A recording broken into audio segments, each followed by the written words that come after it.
Hello friends, कैसे हैं आप सब। आई होप आप सब अच्छे होंगे और आपकी पढ़ाई अच्छे से चल रही होगी। फ्रेंड्स, आज के वीडियो में हम देखने वाले हैं ईवीएस के क्वेश्चंस। इसके पहले हम 3 फरवरी का क्वेश्चन पेपर देख रहे हैं फ्रेंड्स। तो देखिए, इसके पहले के 15 क्वेश्चंस हम देख चुके हैं अपने लास्ट वीडियो में। अब देखते हैं हम आगे के 15 क्वेश्चन। तो आइए स्टार्ट करते हैं। देखिए, क्वेश्चन नंबर 16 में कह रहा है, बोलती इमारतें गोलकुंडा किले के विषय में एक वृत्तांत है। यह पाठ विद्यार्थियों को स्मारकों के विस्तृत वर्णन के अलावा डैश से परिचित कराता है। तो देखिए, यह किससे परिचित कराता है। यहाँ पर दिया रखा है ऑप्शन ए है तकनीक, अभिकल्पना, जल के उपयोग, पूर्व समय की व्यवस्थाओं, गोलकुंडा किले के निवासियों द्वारा ग्रहण किए जाने वाले भोजन, या युद्ध शांति के दौरान किलों का सामाजिक एवं राजनीतिक जीवन, स्थलों की पहचान हो तो किसी मानचित्र को पढ़ने। तो यहाँ पर देखिए, जरा इसका एक्सप्लेनेशन पढ़ लीजिए क्योंकि एक चैप्टर का है। तो देखिए यहाँ पे क्या कह रहा है, बोलती इमारतें गोलकुंडा किले के विषय में एक वृत्तांत है। यह पाठ विद्यार्थियों को स्मारकों के विस्तृत वर्णन के अलावा तकनीक, अभिकल्पना, जल के उपयोग, पूर्व समय की व्यवस्थाओं व युद्ध शांति के दौरान किलों का सामाजिक एवं राजनैतिक जीवन एवं स्थानों की पहचान है तो किसी मानचित्र को पढ़ाने से परिचित कराता है। गोलकुंडा किले का निर्माण 13वीं शताब्दी के काकतीय वंश के शासकों ने करवाया था। तो यहाँ पर ए ऑप्शन राइट हो जाएगा। इस तरीके से आप इसको देख लीजिएगा। अब देखते हैं हम अपना नेक्स्ट क्वेश्चन। देखिए, नेक्स्ट क्वेश्चन में कह रहा है, ईवीएस का एक पाठ खत्म हो जाए तो विषय यात्रा प्रस्तुत करता है, किंतु यह विषय यातायात तक ही सीमित नहीं है, लेकिन इसका एक विस्तृत और अधिक रुचिकर परिप्रेक्ष्य है। निम्नलिखित में से कौन सा परिप्रेक्ष्य का उदाहरण है। इसमें पूछ रहा है कौन सा सही होगा इसमें। तो पहला ऑप्शन कह रहा है, लोग विभिन्न दूरियों तक जाने में विभिन्न प्रकार के वाहनों का उपयोग करते हैं। विभिन्न वाहनों में विभिन्न प्रकार के ईंधनों का उपयोग करते हैं। विद्यार्थियों, यहाँ पर कह रहा है विद्यार्थियों को हमारे देश के विभिन्न शहरों और विभिन्न वर्षों में पेट्रोल, डीजल जैसे ईंधनों की दर ज्ञात करनी है। तो यहाँ पर देखिए राइट ऑप्शन सी हो जाएगा। अब जरा इसका एक्सप्लेनेशन एक बार हम लोग देख लेते हैं। तो इसका एक्सप्लेनेशन देखिए, कह रहा है ईवीएस का एक पाठ खत्म हो जाए तो विषय यात्रा प्रस्तुत करता है, किंतु यह एक विषय यातायात तक ही सीमित नहीं है, लेकिन इसका विस्तृत और अधिक रुचिकर परिप्रेक्ष्य है। इस परिप्रेक्ष्य का एक उदाहरण है, विद्यार्थियों को हमारे जीवन के विभिन्न वर्षों में पेट्रोल और डीजल जैसे ईंधनों की दर ज्ञात करनी है। इस तरीके से इसका एक्सप्लेनेशन हमने देख लिया। अब देखते हैं क्वेश्चन नंबर 18। देखिए, क्वेश्चन नंबर 18 में कह रहा है, ब्लूम की रूपांतरित वर्गीकी के अनुसार संज्ञानात्मक प्रक्रिया का उच्चतम वर्ग क्या है। समझ, सृजन, अनुप्रयोग, विश्लेषण। तो यहाँ पर देखिए सृजन तो हो जाएगा इसका उच्चतम वर्ग। अब देख लेते हैं एक बार इसका एक्सप्लेनेशन, क्योंकि एक्सप्लेनेशन बहुत ज़रूरी होता है, इससे आपके कई क्वेश्चन सॉल्व हो जाते हैं। देखिए, ब्लूम की रूपांतरित वर्गीकी के अनुसार संज्ञानात्मक प्रक्रिया का उच्चतम वर्ग सृजन है। बेंजामिन ब्लूम का वर्गीकरण 3 पदानुक्रमित मॉडल का एक समूह है जो शैक्षिक अधिगम उद्देश्यों के वर्गीकरण को संदर्भित करता है। वर्गीकरण में ब्लूम ने अधिगम के 3 पक्षों की पहचान की, जिसमें संज्ञानात्मक, भावात्मक और मनोवैज्ञात्मक विकास शामिल है। बेंजामिन ब्लूम एक अमेरिकी शैक्षिक मनोवैज्ञानिक थे जिन्होंने शैक्षिक उद्देश्यों के वर्गीकरण के सिद्धांत में योगदान दिया। ब्लूम ने एक पुस्तक लिखी जिसका नाम टैक्सोनॉमी ऑफ एजुकेशन ऑब्जेक्टिव था। ब्लूम टैक्सोनॉमी 1956 में प्रकाशित हुई। ब्लूम के वर्गीकरण को शिक्षा के उद्देश्यों के नाम से जाना जाता है। इस तरीके से पूरा एक्सप्लेनेशन हमने आपको समझा दिया, जिससे इससे रिलेटेड अगर कोई क्वेश्चन आएगा तो वो भी आपका सॉल्व हो जाएगा। अब देखते हैं हम क्वेश्चन नंबर 19। देखिए, क्वेश्चन नंबर 19 में कह रहा है, एक ईवीएस शिक्षक एक विशिष्ट कार्य पर विद्यार्थियों का आकलन करने के लिए उपयोग किए जाने वाले मानदंडों के व्यापक उपयोग समूह का उपयोग करता है। पोर्टफोलियो द्वारा, उपाख्यानात्मक रिकॉर्ड द्वारा, रूबिक द्वारा, संचयी रिकॉर्ड द्वारा। तो यहाँ पर रूबिक द्वारा राइट ऑप्शन हो जाएगा। अब इसका एक्सप्लेनेशन देखिए। एक्सप्लेनेशन में कह रहा है, रूबिक द्वारा ईवीएस शिक्षक एक विशिष्ट कार्य पर विद्यार्थियों का आकलन करने के लिए उपयोग किए जाने वाले मानदंडों को व्यापक समूह का उपयोग करता है। रूबिक आकलन एक रूप है जो छात्र के सभी कार्य के सभी पहलुओं के लिए लिखित, मौखिक और दृश्य प्रदर्शन मानकों को स्पष्ट रूप से पहचानता है। बाकी भी आप पढ़ लीजिएगा। इस तरीके से इसका एक्सप्लेनेशन हमने देखा। अब देखते हैं क्वेश्चन नंबर 20। क्वेश्चन नंबर 20 में कह रहा है, आयशा एक कक्षा 5 की ईवीएस शिक्षिका अपने विद्यार्थियों से ग्रामीण एवं शहरी क्षेत्रों के विभिन्न प्रकार के घरों में उनमें प्रयोग की गई सामग्री के प्रकार के आधार पर अंतर स्पष्ट करने को कहती है। निम्नलिखित में से कौन से कौशलों को प्रोत्साहित किया जा रहा है। देखिए, कौन से कौशलों को प्रोत्साहित किया जा रहा है यहाँ पर हो जाएगा। पहले इसका एक्सप्लेनेशन देखिए, आप समझिए। आयशा एक कक्षा 5 की ईवीएस शिक्षिका अपने विद्यार्थियों से ग्रामीण व शहरी क्षेत्रों के विभिन्न घरों में में प्रयोग की गई सामग्री के आधार पर अंतर स्पष्ट करने को कहती है। इस क्रियाकलाप में शिक्षिका अवलोकन, वर्गीकरण, निष्कर्ष निकालना, संप्रेषण करना जैसे कौशलों को प्रोत्साहित करती है। यानी यहाँ पर डी ऑप्शन राइट हो जाएगा। अब देखते हैं हम नेक्स्ट क्वेश्चन आज के वीडियो में। तो देखिए नेक्स्ट क्वेश्चन 21 है। इसमें कह रहा है ईवीएस के शिक्षण अधिगम का वह उपागम जो संप्रत्ययी और प्रक्रिया उपागम दोनों का उपयोग करता है। तो देखिए यहाँ पर सहयोगात्मक उपागम, समाकलित उपागम, क्रियाकलाप उपागम या व्याख्यान संग प्रदर्शन। तो यहाँ पर राइट ऑप्शन तो बी हो जाएगा, इंटीग्रेटेड अप्रोच। अब इसको देख लेते हैं, ज़रा समझते हैं, एक्सप्लेनेशन से बहुत अच्छे समझ में आएगा। समाकलित उपागम ईवीएस के शिक्षण अधिगम का वह उपागम है जो संप्रत्ययी और प्रक्रिया उपागम दोनों का उपयोग करता है। शिक्षण की इस प्रणाली को उपागम कहते हैं। उपागम को अंग्रेजी में अप्रोच कहते हैं। यदि इसे दूसरे शब्दों में कहा जाए तो कुछ सीखने का तरीका जो सीखने वालों की मदद करने के लिए कक्षा के गतिविधियों तकनीकों का उपयोग करता है, वह उपागम की श्रेणी में आता है। अतः निष्कर्ष निकाला जा सकता है उपागम हमें बताती है कि कैसे पढ़ाएं। इस तरीके से ये इसका राइट ऑप्शन बी हो जाएगा। ठीक, अब देखते हैं हम नेक्स्ट क्वेश्चन नंबर 22। इसमें कह रहा है रमा अपने विद्यार्थियों को बीजों के अंकुरण पाठ के शिक्षण की योजना बताती है। वह विभिन्न बीजों को छूकर अपने बच्चों को उन्हें महसूस कराती है कि तब वह बीजों को पहचानने, उनका नाम बताने को कहती है। वह शिक्षण की किस विधि का उपयोग कर रही है। तो देखिए यहाँ पर पूछा जा रहा है शिक्षण की किस विधि का उपयोग कर रही है। देखिए यहाँ पर कह रहा है जो बीजों को छूकर इस तरीके से बता रही, तो वो प्रदर्शन विधि का उपयोग कर रही है। इसको एक्सप्लेनेशन भी एक बार देख लीजिए। कह रहे रमा अपने विद्यार्थियों को बीजों के अंकुरण पाठ से शिक्षण योजना बनाती है। वह विभिन्न बीजों को छूकर अपने बच्चों को उन्हें महसूस कराती है कि जब वह बीजों को पहचानने और नाम बताने को कहती है तो शिक्षण की प्रदर्शन विधि का उपयोग कर रही है। अब देखते हैं हम next question number 23। Question number 23 में कह रहा है टीना एक ईवीएस शिक्षिका विद्यार्थियों के आकलन में रिपोर्ट करने के लिए जांच सूची के प्रयोग के लाभ बता रही है। निम्नलिखित में से टीना का कथन कौन सा है। तो देखिए यहाँ पर कह रहा है जांच सूचियों का प्रयोग आसान है। जांच सूचियों के लिए विस्तृत रिकॉर्ड रखने की आवश्यकता है। जांच सूचियां छात्रों की उपलब्धियों का विवरण देती हैं। या फिर उच्च कक्षाओं में भेजने के लिए जांच सूचियों की व्याख्या करना आसान है। तो देखिए इसमें एक्सप्लेनेशन में है टीना एक ईवीएस शिक्षिका विद्यार्थियों के आकलन में रिपोर्ट करने के लिए जाँच सूची के उपयोग के लाभ बता रही। निम्नलिखित में से टीना का कथन है कि उच्च कक्षाओं में भेजने के लिए जांच सूचियों की व्याख्या करना आसान है। आकलन उपकरण के एक विशेष क्षेत्र में एक विद्यार्थी की अकादमिक क्षमताओं, प्रवाह और कौशल निर्धारित करने के लिए तकनीकें हैं। साथ ही साथ उस विषय क्षेत्र में अकादमिक दक्षता की दिशा में उनकी प्रगति भी है। तो इस तरीके से इसका राइट ऑप्शन डी हो जाएगा। अब देखते हैं हम क्वेश्चन नंबर 24। क्वेश्चन नंबर 24 में कह रहा है यात्रा का विषय पढ़ाते समय निम्नलिखित में से कौन सा उदाहरण संवादात्मक शिक्षण का है।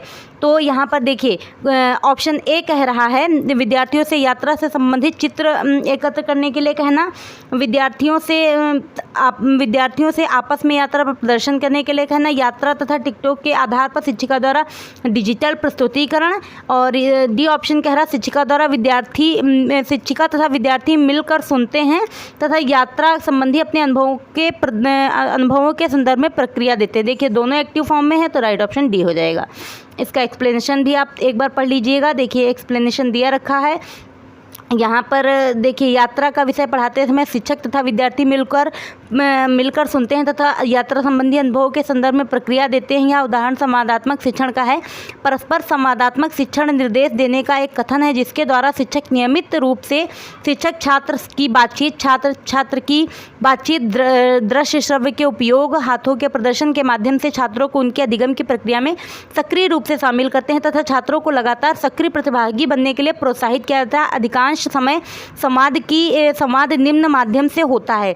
देखिए संवाद किस माध्यम से होता है। शिक्षक छात्र की बातचीत, छात्र की बातचीत, श्रव्य दृश्य वीडियो का उपयोग, व्यवहारिक प्रदर्शन का अभ्यास, इस तरीके से होगा। अब देखते हैं हम क्वेश्चन नंबर 25। देखिए क्वेश्चन नंबर 25 में कह रहा है मिली एक 6 वर्षीय बालिका अपनी चीज़ें जैसे कि क्ले डो, किताबें, वर्कशीट, रंग इत्यादि किसी के साथ साझा नहीं करती है। उसकी अध्यापिका को किसी को शामिल करके किसी भी संयोजक क्रियाकलाप को आयोजन करने में समस्या का समाधान करना पड़ता है।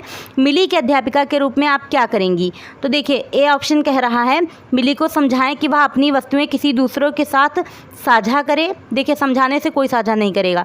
बी सी में कह रहा है अन्य सभी छात्रों को समझाएं कि वे मिली के स्वतात्मक व्यवहार के साथ समायोजन करें। ये भी थोड़ा टफ पड़ेगा। अब देखिए, उसके स्वभाव को विद्यालय में, उसके अभिभावकों को विद्यालय में बुलाकर उसके व्यवहार के बारे में चर्चा करें। ये भी ठीक नहीं रहेगा। मिली के व्यवहार के सामाजिकरण को बढ़ावा देने के लिए विभिन्न समूह कार्य का संचालन करें। ये ठीक रहेगा, यानी राइट ऑप्शन यहाँ पर डी हो जाएगा। अब देखते हैं हम नेक्स्ट क्वेश्चन नंबर 26। इसमें कह रहा है ईवीएस प्राथमिक स्तर पर ईवीएस का कौन सा शिक्षण सामाजिक रचनावादी उपागम का अनुगमन करता है। तो देखिए, यहाँ पर ए ऑप्शन कह रहा है कहानी, कविताएं तथा असल जीवन के वर्णनों को पाठ्यपुस्तक में शामिल करना, जिससे विविध कक्षाओं की ज़रूरतें पूरी हो सकें। पाठों को सरल एवं मानक भाषा में प्रस्तुत किया जाए। संदर्भ की समझ को बढ़ाने के लिए स्थानीय भाषा एवं शब्दावली का प्रयोग किया जाए, या फिर मानकीकृत आकलन हो। तो यहाँ पर देखिए, एक बार इसका एक्सप्लेनेशन पढ़िए। यहाँ पर दो ऑप्शन राइट होंगे, ए और सी। देखिए, ए और सी होंगे राइट। अब देखिए क्यों होंगे, इसके ज़रा एक्सप्लेनेशन भी पढ़ लीजिए। कह रहा प्राथमिक स्तर पर ईवीएस का शिक्षण सामाजिक रचनावादी उपागम का अनुगमन करता है, जो निम्न है। कह रहा है कहानी, कविताएं असल जीवन के वर्णनों से पाठ्यपुस्तकों में शामिल कराना, जिससे विविध कक्षाओं की ज़रूरतें पूरी हो सकें। देखिए, जो उनके साथ साक्षात्कार, मतलब वो जिस चीज़ को देख रहे हैं उनके सामने घटित हो रहा है, उस तरीके की अगर चीज़ें उनको पढ़ने को बोली जाएंगी तो अच्छे से सीख पाएंगे। संदर्भ की समझ को बढ़ाने के लिए स्थानीय भाषा एवं शब्दावली का प्रयोग किया जाए। ये तो बहुत आपने पढ़ा होगा कि बच्चों को मातृभाषा में बढ़िया समझ में आता है। इस तरीके से ए और सी कथन सही हो जाएंगे। अब देखते हैं क्वेश्चन नंबर 27। निम्नलिखित में से कौन सा ईवीएस शिक्षण के लिए उपागम नहीं है। भूमिका निभाना, सर्वेक्षण, क्षेत्र भ्रमण, शिक्षकों द्वारा शिक्षण निर्देशन। तो देखिए, यहाँ पर क्या हो जाएगा, संवादात्मक शिक्षण। तो देखिए, ये संवादात्मक शिक्षण जो होगा यही इसका, यहाँ पर देखिए, एक सेकेंड, एक चीज़ देखिए आप, क्या डी ऑप्शन दे रखा, शिक्षकों द्वारा शिक्षण निर्देशन। हाँ, इंस्ट्रक्शन थ्रू टीचर, ये यहाँ पर नहीं होगा उपागम, बाकी सभी हो जाएंगे। अब जरा इसका एक्सप्लेनेशन देख लीजिए। इसमें कह रहा है ईवीएस अधिगम को शिक्षार्थियों की चिंतन क्षमता के अनुसार तार्किक रूप से तैयार किया जाना चाहिए, क्योंकि इसमें कई अवधारणाएं शामिल होती हैं। यदि गलत उपागम का पालन किया जाता है तो एक दूसरे के साथ परस्पर व्याप्त हो सकते हैं। ईवीएस के शिक्षण के लिए उपयुक्त उपागम कौन कौन से हैं। भूमिका निर्माण, सर्वेक्षण, क्षेत्र भ्रमण, संवादात्मक शिक्षण, वास्तविक जीवन आधारित, अनुभव आधारित, ये सभी जो हैं ईवीएस के लिए उपयुक्त उपागम हो जाएंगे। ठीक, इनको आप अच्छे से पढ़ लीजिएगा, कोई भी आ सकता है आपके पेपर में। अब देखते हैं क्वेश्चन नंबर 28। कह रहा शीना एक दृष्टिबाधित है तथा ईवीएस की कक्षाओं में बहुत रुचि लेती तथा अपने पहाड़ी क्षेत्रों में विद्यार्थियों को क्षेत्र भ्रमण के लिए ले जा रही हैं। शीना इस भ्रमण पर जाना चाहती है, तो आप क्या करेंगी। तो देखिए, यहाँ पर कह रहा है कि एक दृष्टिबाधित बच्ची जो है वो जाना चाहती है, तो आप क्या करेंगी। उसके अभिभावकों से कहें कि उसे मना करें और उसे पहाड़ी क्षेत्र में उसके लिए जोखिम हो सकता है, ये तो गलत बात है। ए ऑप्शन नहीं सही होगा।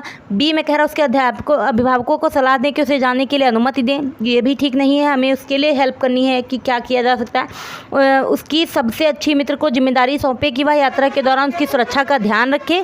4-6 विद्यार्थियों के समूह बनाएं तथा प्रत्येक समूह को यात्रा से संबंधित जिम्मेदारियां सौंपे। ये दोनों ऑप्शन सही हो जाएंगे। सी और डी दोनों सही हो जाएंगे। सी और डी दोनों किस में है, ए में।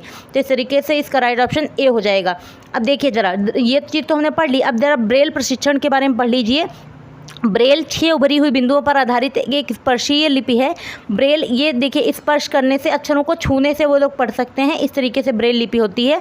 ब्रेल लेखन कार्य दाएं से बाएं ओर होता है, जबकि पठन बाएं से दाएं होता है। ब्रेल प्रशिक्षण के द्वारा दृष्टिबाधित बालकों को पढ़ने लिखने में सहायता मिलती है। इस तरीके से ब्रेल के बारे में आपने पढ़ लिया। अब देखते हैं क्वेश्चन नंबर 29। क्वेश्चन नंबर 29 में कह रहा है निम्नलिखित में से कौन ईवीएस के भावात्मक पक्ष से संबंधित आकलन का संकेतक है। अवलोकन, चर्चा करना, साथ मिलकर काम करना, या फिर प्रयोग करना। तो देखिए, यहाँ पर साथ मिलकर काम करना ये भावात्मक पक्ष से संबंधित आकलन का संकेतक है, यानी सी इज़ राइट ऑप्शन। अब देखते हैं, एक बार इसका पढ़ लीजिए आप। देखिए, सब साथ मिलकर काम करना ईवीएस में भावात्मक पक्ष से संबंधित आकलन का संकेतक है। आकलन छात्र के अधिगम पर प्रासंगिक जानकारी एकत्र करने की एक प्रक्रिया है या शिक्षण अधिगम प्रक्रिया के महत्वपूर्ण घटकों में से एक है। आकलन केवल अधिगम को मापने के अलावा बहुत कुछ करता है। आकलन संकेतक प्रगति को प्रदर्शित करता है, जो छात्रों के मौलिक क्षमताओं और कौशल की पहचान करता है तथा वांछित परिणाम की ओर ले जाता है। देखिए, भावात्मक पक्ष से तात्पर्य यह है कि किसी वस्तु, विचार, अभिव्यक्ति को देखकर बनने वाली धारणा से है। यह अभिरुचि, अभिवृत्ति, भावनाएं, संवेदनाएं तथा मूल्यों से जुड़ा होता है। इसमें छात्रों के भावात्मक गुस्सा, प्यार, उत्तेजित होना, रोना रूप का विकास करता है। इस तरीके से ये हो जाएगा भावात्मक पक्ष। अब देखते हैं हम आज का लास्ट क्वेश्चन नंबर 30। तो ये क्वेश्चन नंबर 30 में कह रहा है, ईवीएस की कक्षा में जब कोई बच्चा कई अन्वेषी प्रश्न पूछता है तो वह कौन कौन से कौशल का बेहतर नहीं कर रही है।